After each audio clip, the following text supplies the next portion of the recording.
कॉफीन इथं कसं? त्याने डिक्की बंद करत आजूबाजूला बघितलं. हे सगळं काय आहे? मी रात्री इथून तिथं गेलो होतो, पण कसा काय? मला कोणीतरी घेऊन गेलं होतं. राजला काही आठवत नव्हतं. काय रहस्य आहे नक्की या सगळ्याच्या मागे? मी कुठल्या डोहात फसत चाललोय असं तर नाही? त्याने डिक्की लॉक केली. कार मला भाड्याने अजून काही दिवस स्वतःसोबत ठेवावी लागणार आहे. हा कॉफीन माझी पाठ सोडणार नाही, हे तर आता सिद्ध झाले. त्याला घाम फुटला होता, कारण जे घडलं होतं ते अकल्पनीय असं होतं. गाडी लॉक करून तो आता रूममध्ये आला. कपाटावर ठेवलेल्या 8 लाख रुपयांची पिशवी त्याने खाली काढली. त्यातून 2 लाख रुपये त्याने बाजूला काढले आणि बाकी पिशवी परत वर ठेवून दिली. तो खोलीतून आता बाहेर आला. त्याने खोली बंद केली आणि आता तो खाली आला. पैसे घेऊन तो गाडीत बसला आणि गाडी घेऊन आता तो थेट त्या गॅरेजवर गेला. या साहेब, तेच म्हटलं, अजून आला कसे नाहीत? गाडीकडे बघत गॅरेज मालक जरासा चकित झाला, कारण गाडी खूप खराब झाली होती. साहेब, गाडीची पार वाटच लागलीये. एवढा चिखल कसा काय उडाला? तुम्ही बाहेरगावी गेला होतात का काय? मला अजून काही दिवस गाडी लागणार आहे, कमीत कमी 5 दिवस तरी. नाहीतर त्यापेक्षा एक काम करता आलं तर? कोणतं? ही गाडी मी विकत घेतो. 2012चं मॉडेल आहे. कितीला देताल? राजने विचारलं. गॅरेजवाल्याला ती विकायचीच होती. साहेब, जास्त नाही मागत, पण 1.5 लाख तरी. ओके. राजने पिशवीतून पैसे काढत त्याच्या समोर ठेवले. साहेब, गाडी ट्रान्सफर करायला 2 दिवस तरी लागतील, पण काळजी नका करू, मी करून घेईन. ठीक आहे, गाडी केशवच्या नावावर ट्रान्सफर करा. केशवला मी सांगतो. केशव त्याचे डॉक्युमेंट देईल. आम्ही उद्याच्या दिवसच इथं आहोत. परवा आम्ही पुण्याला जाऊ. तुमचा नंबर देऊन ठेवा, मी तुम्हाला माझा ॲड्रेस पाठवतो. मग पेपर्स तिकडेच कुरिअरने पाठवा. राज असं म्हणाला आणि तिथून गाडी घेऊन निघून गेला. दुपारचे 12 वाजले होते. त्याला काय करावं ते कळत नव्हतं. गाडीच्या डिक्कीत एक कॉफीन होता, ज्यात एक प्रेत होतं. ही गोष्टच घाबरवून टाकणारी होती. त्यात पोलिसांनी जर कुठं चेक नाक्याला अडवलं तर मुश्किल होणार होती. तो विचारात गुरफटून गेलेला. तो परत एकदा लॉज जवळ आला. काय करावं कळत नव्हतं. केशवला यामधलं काहीही सांगून त्याला कोणतंही रिस्क घ्यायची नव्हती. अशा अघोरी प्रकारात कोणीही स्वतःचा पाय घालायला कधीच तयार होणार नाही. केशव उगाच घाबरून गेला असता. एकच उपाय आहे, मला या रहस्याचा उलगडा करावा लागेल. तो मोबाईल अजूनही माझ्याकडे आहे. त्या मोबाईलमध्ये काही समजलं तर कदाचित मला या रहस्याबद्दलचा कोणता तरी धागादोरा मिळू शकेल. राजने गाडी लॉजच्या आवारात पार्क केली.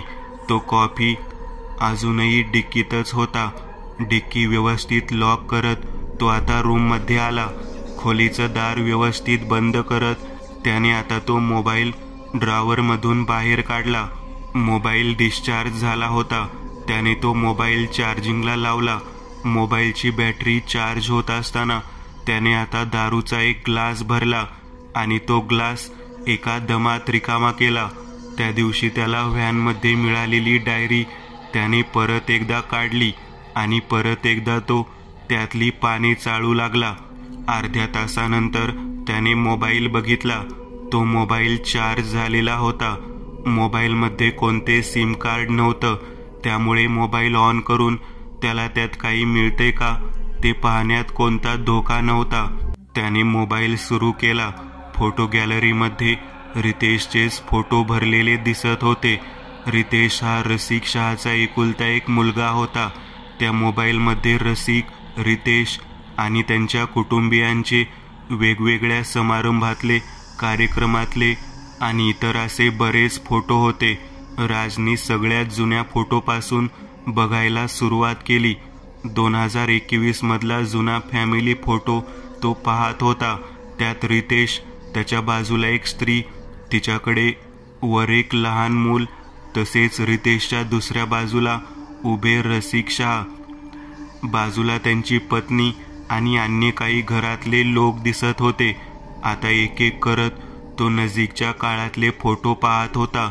2024 पर्यंतच्या सगळ्या फोटोमध्ये रसिक, रितेश, त्यांचं कुटुंब खूप सुख संपन्न आयुष्य जगत असल्याचं दिसत होतं. Foreign trip, Dubai, Europe, Switzerland अशा वेगवेगळ्या देशात कदाचित त्यांनी खूप मोठी वर्ल्ड टूर देखील केली होती. तिथले फोटो त्या मोबाईलमध्ये होते. पण अचानक 2025 या वर्षातले फोटो जसे तो बघू लागला तशी एक गोष्ट त्याच्या नजरेने बरोबर टिपली. जानेवारी 12 या तारखेचा एक फोटो आता त्याने बघितला. तो कदाचित रितेशच्या मुलाच्या वाढदिवसाच्या समारंभातला फोटो होता. यात रसिक शाह हे व्हीलचेअरवर होते. त्यांनी चेहऱ्याला मास्क लावलेला आणि त्यांची प्रकृती खूप खालावलेली दिसत होती. चेहरा निस्तेज झालेला, तब्येत खराब झालेली. त्यांनी परत एकदा डिसेंबर 2024 मधला त्यांचा जुना एक फोटो बघितला. त्या फोटोत ते दुबईमध्ये होते, ज्यात त्यांची तब्येत आणि प्रकृती अगदी ठणठणीत दिसत होती. तो फोटो 31 डिसेंबरचा होता.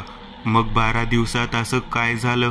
रसिक यांच्या तब्येतीला अचानक कसली नजर लागली होती की ते आता खूपच अशक्त आणि आजारी दिसायला लागले होते. त्यात त्यांचा चेहरा एका बाजूने वाकडा झाल्यासारखंही वाटत होतं. राजला आता त्या रात्री घडलेल्या काही गोष्टी क्लिक झाल्या. राज जेव्हा अर्धवट शुद्धीत व्हॅनच्या मागच्या बाजूला होता त्यावेळी रितेश व्हिडिओ कॉलवर त्याच्या वडिलांशी बोलत होता.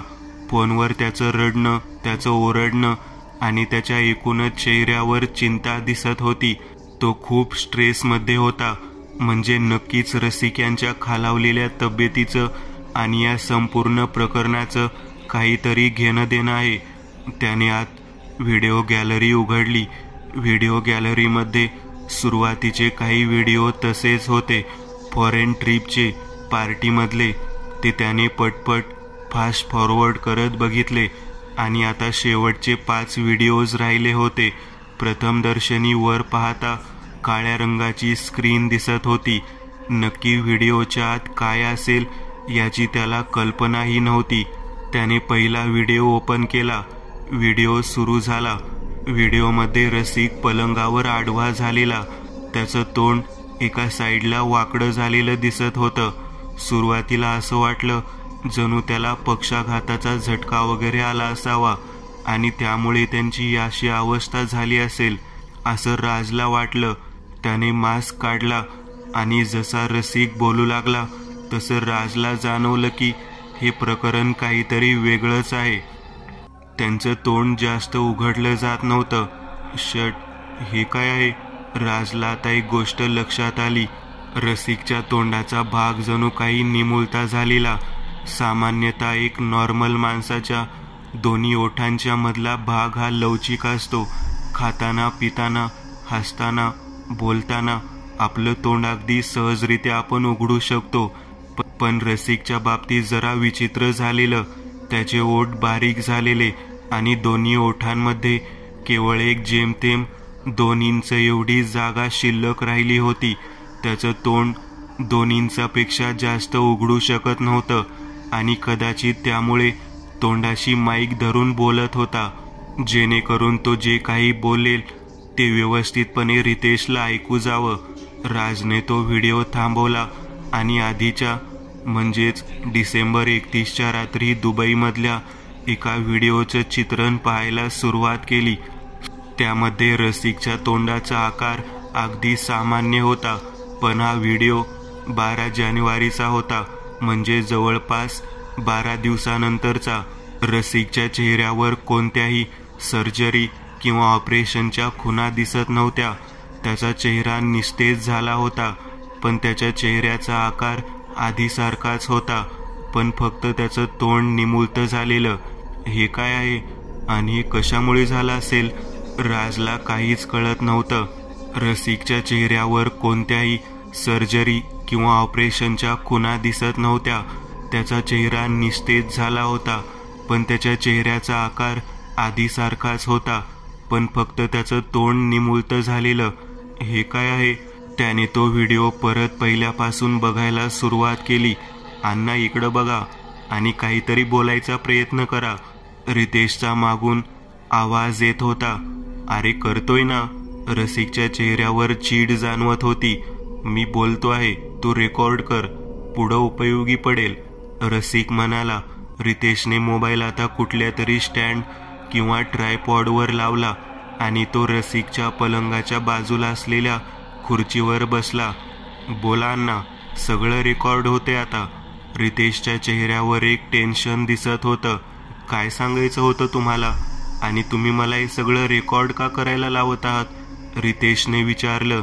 मी आता तुला जे काही सांगणार आहे त्याबद्दल कुणालाच काहीही सांगायचं नाही. ही गोष्ट फक्त तुझ्यात आणि माझ्यात राहील. मला वचन दे. निमुळत्या तोंडाजवळ माईक धरत रसिक बोलत होता. त्याला अचानक खोकला लागला. खोकताना त्याला खूप जास्त त्रास होत होता. एका ग्लासमध्ये स्ट्रॉ टाकून त्याने तो ग्लास रसिकच्या हातात दिला. स्ट्रॉ त्या निमुळत्या तोंडातून आत ओढताना तोंड पाणी प्यायला आणि तो आता परत बोलायला लागला. माझ्या भूतकाळात काही अशी गडद रहस्य आहेत जी मी आजपर्यंत कधीच कोणासमोर उघड केली नाही. तुझ्या आईला देखील याबद्दल काही माहिती नाही. 30 वर्षांपूर्वी मी या शहरात जेव्हा आलो तेव्हा माझ्याकडे काही नव्हतं. ही गोष्ट तर मी आजवर कितीतरी वेळा बोललो आहे. मी आजपर्यंत हे सांगत आलो की खूप मेहनत करून मी आज इतका धनवान झालोय. आपल्या पुढच्या 70 पिढ्या बसून खातील इतका पैसा आणि प्रॉपर्टी आपल्याकडे आहे. पण खरं सांगू, या सगळ्या संपत्तीच्या मागे एक खूप भयानक असं रहस्य आहे. बरोबर 30 वर्षांपूर्वीची गोष्ट. 1995चा जून महिना होता. मला पुण्यात येऊन 10 दिवस झाले होते. पुण्यात कोणीही नातेवाईक, मित्र किंवा ओळखीचं कोणीही नव्हतं. सोबत 2000 रुपये घेऊन आलो होतो. ते देखील आता संपायला आले होते. 10 दिवस मी एका स्वस्त अशा लॉजमध्ये राहिलो होतो. पण आता तिथे द्यायलाही पैसे शिल्लक नव्हते. खिशात जेमतेम 25 रुपये बाकी होते. पाऊस सुरू झालेला. त्यावेळी शहर इतकं गजबजलेलं नव्हतं. संध्याकाळी 8 नंतरच रस्त्यावर शांतता असायची. फार वर्दळ दिसायची नाही. त्यामुळे कधी कधी या शहरात रात्री 8 नंतर फिरायची भीती देखील वाटायची. शनिवार वाड्याच्या मागच्या बाजूला एका दुकानाच्या आडोशाला मी उभा होतो. मनात 2 विचार होते. एक विचार असा होता की परत एकदा अहमदाबादला निघून जावं आणि दुसरा विचार होता की आता काही झालं तरी इथे मी काहीतरी बनून मगच परत येईन. पूर्ण रस्ता सामसूम होता. रस्त्यावर काळं कुत्रही नव्हतं. म्हणता म्हणता रात्रीचे 10 वाजले होते आणि शनिवार वाड्याच्या मागच्या बाजूने एक आलिशान कार लांबून येताना दिसली. सुरुवातीला तर सगळं ठीक वाटत होतं, पण काही क्षणातच असं वाटू लागलं जणू त्या कारचं संतुलन बिघडले. गाडी हेलकावे खात संतुलन सोडत मी ज्या दुकानाजवळ उभा होतो त्या दुकानाच्या बाजूला असलेल्या शटरवर जाऊन आदळली. मी कसाबसा बचावलो. मी गाडीच्या जवळ येऊन पाहिलं. गाडीच्या आतमध्ये एक वृद्ध व्यक्ती ड्रायव्हिंग सीटवर बसला होता. स्टीअरिंगवर डोकं आदळल्यामुळे त्याच्या कपाळाला दुखापत झालेली. त्याचं नाक फुटलं होतं. अंगावर महागडे कपडे, गळ्यात सोनं असं त्या व्यक्तीचं एकूण श्रीमंतती दाखवणारं रूप होतं. मी त्याच्या बाजूला आलो आणि दार उघडलं. तो शुद्धीत होता. तुम्ही ठीक आहात? मी विचारलं. गाडी चालवता येते का? मी सांगेन तिथे मला घेऊन चल. तुला हवे तितके पैसे देतो, पण वेळ खूप कमी आहे. माझ्या प्रश्नाला त्याचं हे पटकन आलेलं उत्तर ऐकून माझं डोकं चक्रावून गेलं. त्या माणसाने तोंडाला रुमाल बांधला होता. तो काय बोलतोय ते नीट समजत नव्हतं, त्यामुळे तो जरासा जोरात बोलत होता. हो, येते मला गाडी चालवता. मी पटकन उत्तर दिलं, कारण मला त्या क्षणात एक संधी दिसत होती. हा श्रीमंत माणूस आपल्याला कामावर ठेवून घेईल जर आपण याची या क्षणी मदत केली तर, असं मला वाटलं. तो माणूस गाडीतून खाली उतरला. त्याच्या कपाळावर जखम झालेली आणि त्यातून रक्त येत होतं. त्याचं नाक फुटलेलं. नाक पुसायला म्हणून त्याने तोंडाभोवती बांधलेला रुमाल काढला आणि त्याचे ते तोंड बघून मला धक्का बसला. त्याचं तोंड अगदी माझ्यासारखं झालं होतं, जसं तोंड आता माझं झालंय, अगदी निमुळतं. गाडीतून उतरत त्याने मला आत ड्रायव्हिंग सीटवर बसायचा इशारा केला. मी पटकन गाडीच्या आत बसलो आणि रिव्हर्स गिअर घेऊन गाडी थोडीशी मागे घेतली. गाडी अजूनही सुस्थितीत होती. तो माणूस दुसऱ्या बाजूने येत बाजूच्या सीटवर बसला. कुठं जायचंय साहेब? मी विचारलं. मुळशी, लवकर चला, तो म्हणाला. मुळशी तरी पण खूप दूर होतं, पण मी फार विचार केला नाही. मी गाडी स्टार्ट केली. माझा ड्रायव्हिंग चांगलं होतं. मी तिथून गाडी आता डेक्कनकडे आणली आणि मग कर्वे रोडने गाडी मुळशीच्या दिशेने रवाना केली. पूर्ण प्रवासात तो काहीही बोलत नव्हता. त्याला खूप दम लागलेला होता. त्याचं तोंड असं का झालं होतं हे मात्र माझ्यासाठी कोडं होतं. तो सारखा मागे वळून तो गाडीच्या मागच्या बाजूला बघत होता, पण मागच्या सीटवर तर काहीच दिसलेलं नव्हतं. कदाचित डिक्कीत काहीतरी असं होतं ज्याची त्याला काळजी वाटत होती. आता पाऊसही सुरू झालेला. गाडी तरीही मी व्यवस्थित पुढे घेऊन जात होतो. सारखा घड्याळाकडे बघत होतो. अरे जरा फास्ट घे ना, उशीर होतो आपल्याला, लवकर चल. सारखा मध्ये मध्ये मला तो जोरात गाडी चालवायला सांगत होता. मग मी ही गाडी अगदी वेगात सोडली. बुगाव, पौंड असं करत करत आता मी मुळशी गावाच्या 7 किलोमीटर अलीकडे येऊन पोहोचलो. तिथे येताच उजवीकडे एक रस्ता जंगलाच्या आतमध्ये जाताना दिसत होता. त्याने मला गाडी त्या रस्त्याने जंगलाकडे घ्यायला सांगितली. मला आता हळूहळू थोडी भीती वाटू लागली होती. इतक्या दुर्गम निर्जन स्थळी हा माणूस आपल्याला का घेऊन चाललाय? एकतर हा सुद्धा इथे का चालला असावा असा प्रश्न माझ्या मनात येत होता. मी होतो त्यापेक्षा जास्त सतर्क झालो होतो. गाडी मी आता तिथून काही अंतर पुढे आणली. आता एक छोटासा घाट सुरू झालेला. त्या घाटातून निमुळता वळणावळणाच्या रस्त्याने गाडी पुढे आल्यानंतर काही अंतरावरच एक उजवीकडे जंगलाच्या अजून आत जाणारा रस्ता दिसू लागला. त्याने मला गाडी त्या रस्त्याने आत घ्यायला सांगितली. आता मात्र मी जरा जास्तच घाबरलो, पण आता मागे फिरता येणार नव्हतं. हा माणूस श्रीमंत होता. याचं एखादं फार्म हाऊस आतल्या भागात असू शकतं अशी शक्यता मनात कुठेतरी जाणवत होती. आम्ही आणखी काही किलोमीटर आतमध्ये आलो. आता दोन्ही बाजूने घनदाट जंगल आणि जंगलाच्या मधून जाणारा कच्चा निमुळता रस्ता, जिथे कित्येक वर्षात माणसाने कधी पाऊलही टाकलं नसेल असा तो रस्ता आणि अशी ती जागा होती. काही अंतर पुढे आल्यावर त्याने मला डाव्या बाजूला जाणाऱ्या एका कच्च्या वाटेकडे हात दाखवत गाडी तिकडे वळवायला सांगितली. मी तसंच केलं आणि आता अर्धा किलोमीटर पुढे आल्यावरच एका वळणानंतर समोर मला एक वाडा दिसू लागला. भग्न अवस्थेत असलेला तो वाडा काळा दगडात बांधलेला. आजूबाजूला थोडी मोकळी जागा होती. गाडी मी त्या वाड्यापासून काही अंतर पुढे असलेल्या मोकळ्या जागेत थांबवली.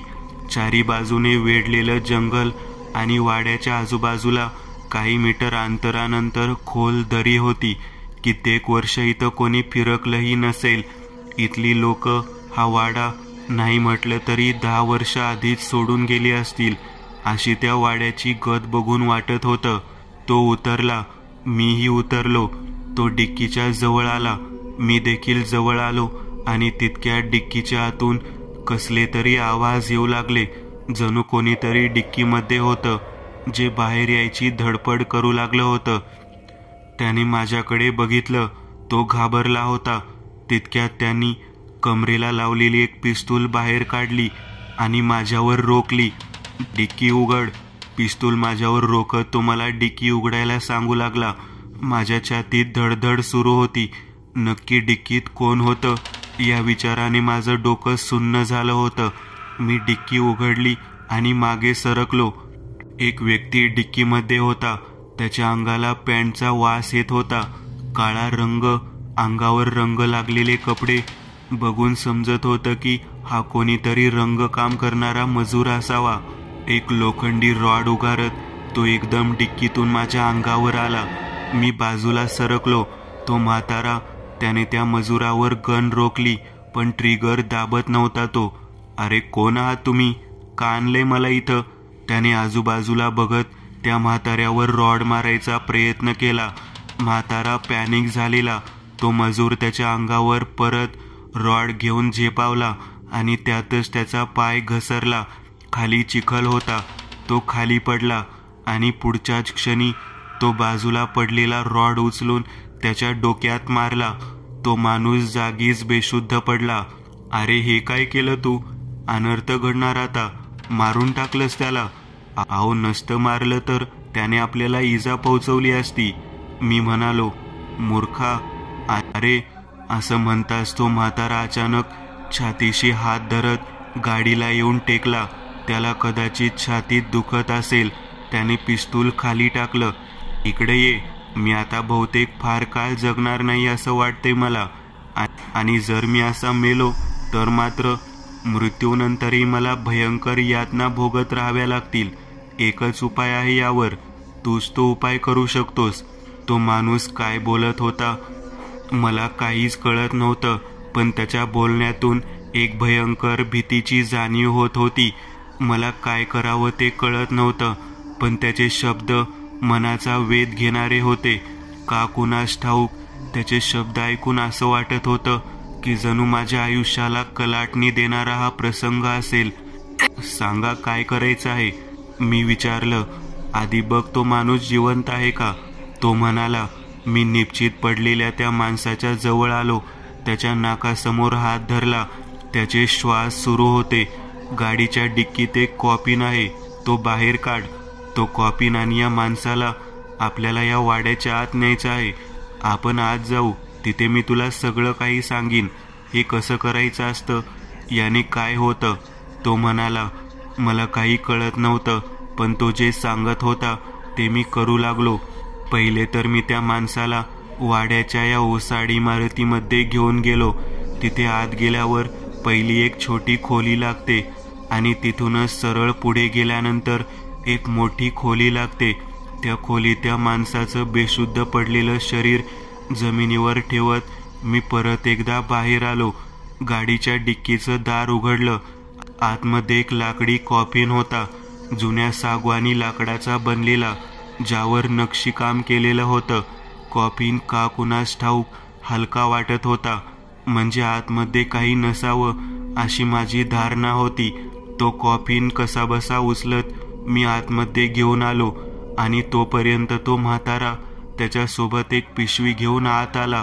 त्याची अवस्था खराब वाटत होती. खिशात हात घालत त्याने कुठल्या तरी औषधाची एक बाटली काढली. त्यातल्या 2 गोळ्या तोंडात टाकत त्याला जरा बरं वाटलं, पण अवस्था फार बरी नव्हती. तो कॉफिन समोर मध्यभागी ठेव, तो म्हातारा म्हणाला. एक अनाहूत भीती वाटू लागली होती, जणू काहीतरी होणार आहे. म्हाताऱ्याने पिशवीत हात घालत काही सामान बाहेर काढलं.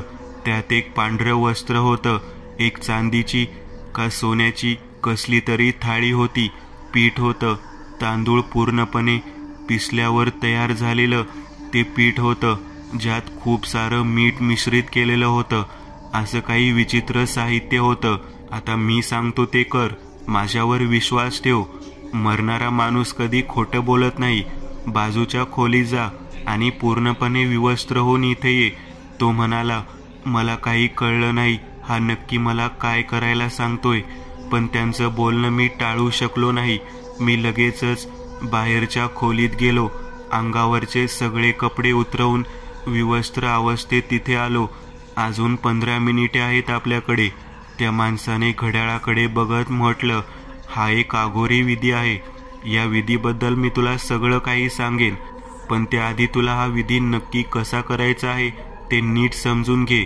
तुम्हाला मगाशी एका दुकानाच्या इथे आडोशाला बसलेला दिसलास. तुझी अवस्था बघून असं वाटतंय तू गरीब आहेस, तुला पैशाची गरज आहे.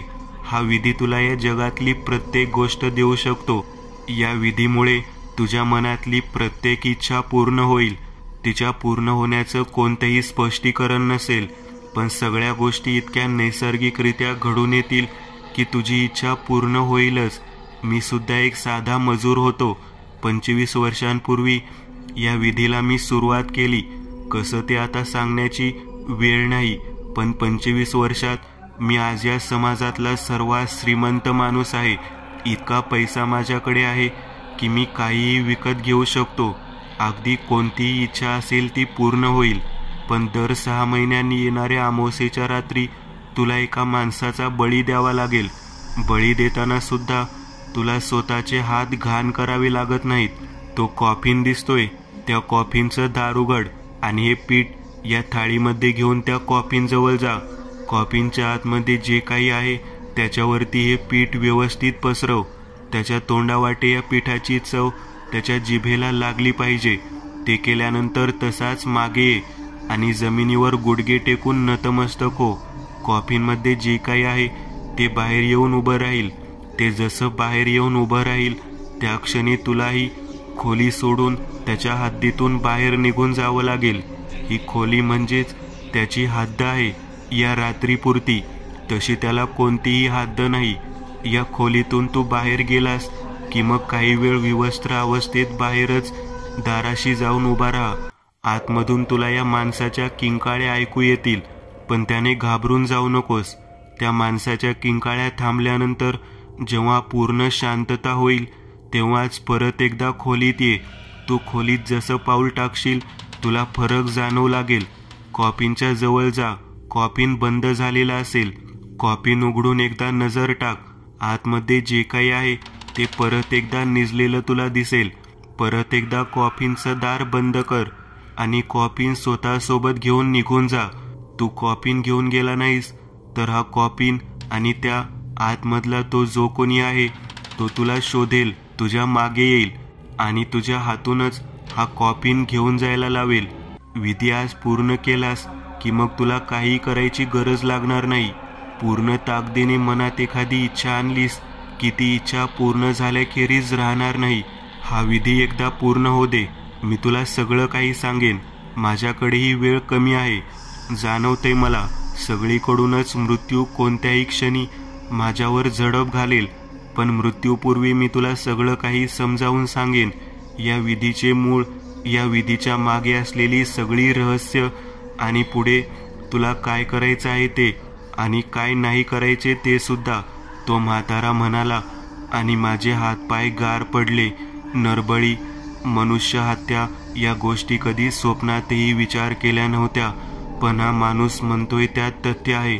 आयुष्यात काही करायचं असेल, काही मिळवायचं असेल, सगळी सुख उपभोगायची असतील तर हे मला करावंच लागेल.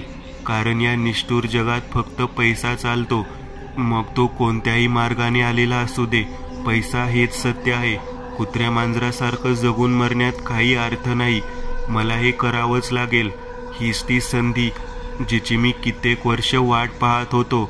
माझं मन मला आता साथ देऊ लागलं. मी मनातून हे करायला तयार झालो होतो. बाहेर भयानासा पाऊस सुरू झालेला. म्हाताऱ्याच्या चेहऱ्यावर एक संतुष्टी आली होती.